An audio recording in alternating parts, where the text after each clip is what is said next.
If you had told Detective Sheila Torres that the key to cracking a 6-week, multi-million-dollar bank heist would be hiding inside a foot-long turkey sandwich, extra pickles, no onions, she probably would have slammed her badge on the table and told you to stop wasting her time. But sometimes truth hides in the weirdest places. And in this case, it was layered between provolone and a slice of toasted whole wheat. This is the story of how a sandwich solved a crime no one thought could be solved. The cleanest robbery in town. It was a Wednesday morning in Millersville, a small town that smelled like cinnamon rolls and freshly mowed lawns. Nothing bad ever really happened in Millersville. The local news mostly reported on cat adoptions and pie baking contests. So when the Millersville First Federal Bank was robbed just after opening, broad daylight, full-on masks and guns, people were stunned. And it wasn't just any robbery, it was surgical, professional. No one got hurt, no alarms were triggered, and by the time the cops arrived, the robbers were gone, along with $2.3 million in unmarked bills. No fingerprints, no DNA. No clear security footage. The cameras had been disabled with a rare device only seen in spy movies. It was perfect. Too perfect. And that's what bothered Detective Sheila Torres the most.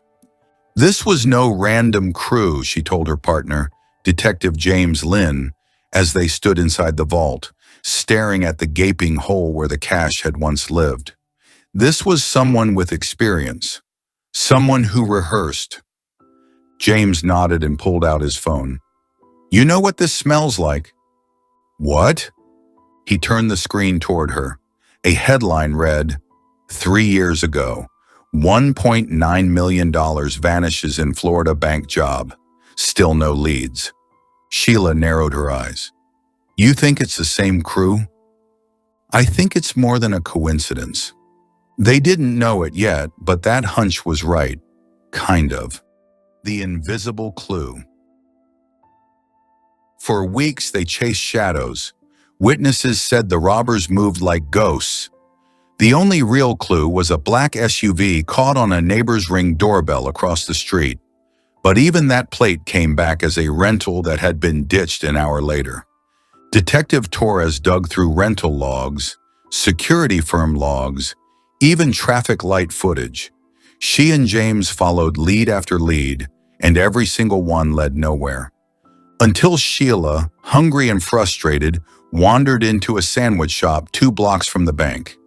The place was called Krusty's, a sandwich shop that treated bread like sacred art. We're talking sourdough so fresh it probably had a birth certificate, whole grain loaves studded with sunflower seeds like edible treasure, and rye so artisan it could have had its own Instagram. Behind the counter stood a guy in a pink bandana and sunglasses, like a rock star who had traded guitars for cold cuts. Sheila ordered a turkey sandwich on wheat, sat down and chewed in quiet misery. That's when she heard it. I swear, man, said a voice behind her. This dude came in like every morning for a week, right around 8:45, ordered the same exact thing, turkey, provolone, extra pickles, no onions, sat in that booth over there and just stared at the bank. Sheila froze mid-bite. You think he was scoping it out? Asked another voice. Duh, said the first. He had that criminal look, like he was always calculating something. You know? Plus, who eats that much turkey? Sheila turned around slowly. The 2 employees, one of them with purple dreadlocks and a nose ring, immediately shut up. You said someone was watching the bank? She asked casually, flashing her badge. The one with the dreadlocks raised an eyebrow. Whoa, are you a cop? Can you describe this guy? Tall like NBA tall, wore a hoodie, but I could tell he had a big beard under it, had this deep voice too, and he always paid in cash. Security cameras? The guy pointed to a dusty monitor behind the counter. Always rolling.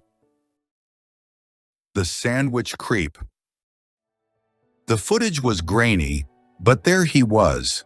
Same hoodie, same sandwich. Always sitting in the same booth, facing the bank. Sheila zoomed in. There was something weird about the way he ate, almost ritualistic.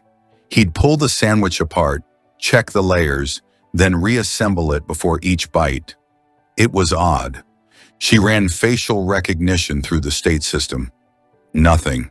She tried federal databases. Still nothing. It was like the guy didn't exist. That night, she couldn't stop thinking about the sandwich, the layering, the extra pickles, and then it hit her. What if that's the clue? Not the man, the sandwich. Bite by bite. She went back to Krusty's the next day and asked the staff for every receipt from the week leading up to the robbery. It was tedious, but she combed through each one, looking for a consistent pattern. And there it was. Turkey, provolone, extra pickles, no onions, whole wheat, $8.49. Same order, same time, same booth. But something was off about the payment records.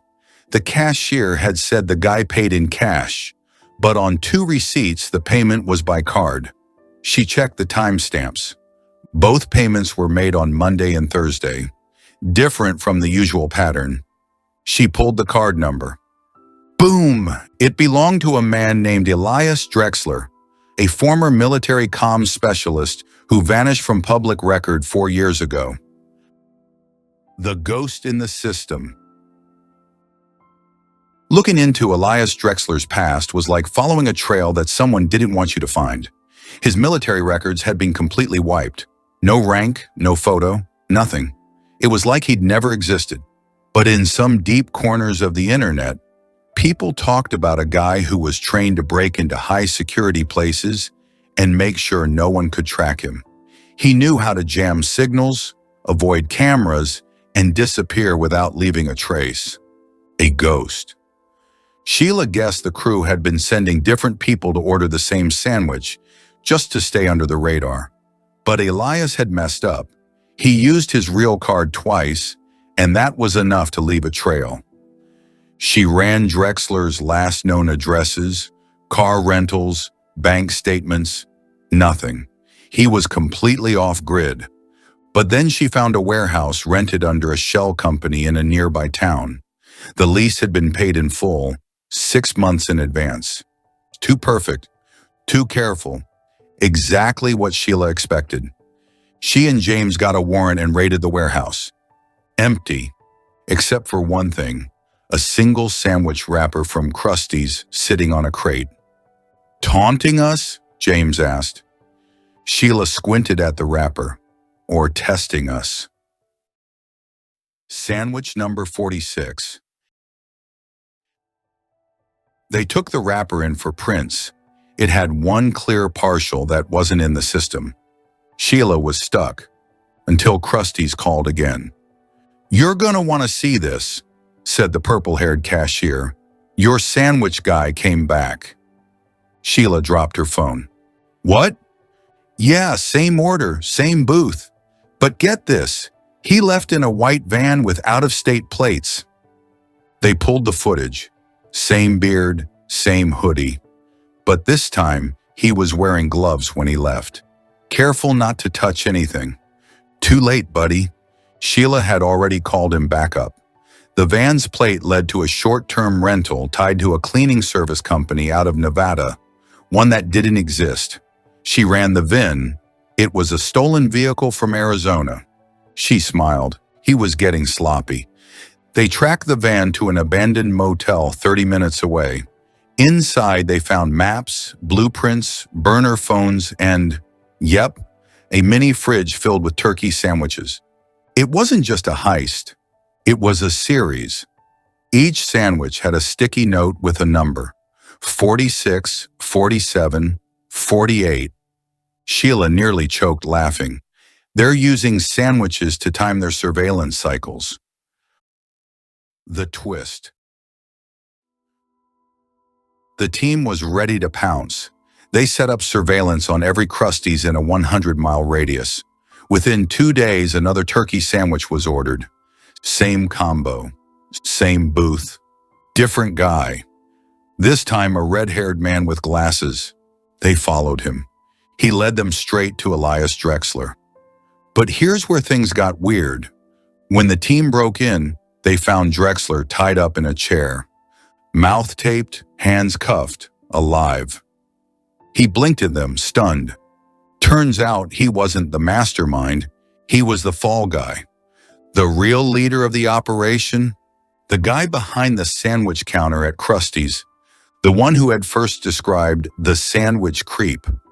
His name was Leo Hargrove, and he'd been watching the detectives the whole time, feeding them just enough to chase ghosts while he quietly moved the money overseas, piece by piece. The last bite. They arrested Hargrove 2 days later at a private airstrip. He was wearing sunglasses and eating, of course, a turkey sandwich. Inside his luggage were flight tickets, a burner passport, and a flash drive with detailed logs of every heist in the past 6 years. He even documented how he'd framed Elias, knowing the guy would eventually slip up and draw attention. "Why the sandwiches?" Sheila asked him as he sat cuffed in the back of the squad car. He shrugged. "People underestimate routines. They ignore things that seem ordinary. I just needed something consistent to track timing. Sandwiches worked." She squinted. "You could have used a watch." He smiled. "But where's the flavor in that?" The $2.3 million was eventually recovered, most of it buried in waterproof containers in the woods behind Krusty's. Elias, after being cleared, moved to Alaska and opened a grilled cheese food truck. Leo Hargrove was sentenced to 37 years in federal prison. As for Detective Sheila Torres, she never ate another turkey sandwich again. Thank you for staying tuned. Help us to keep this story alive by sharing this video to your friends. To get more enchanting and amazing stories, which are lastest, hit the subscription button. If you enjoyed the video, like and comment what you learned from the story.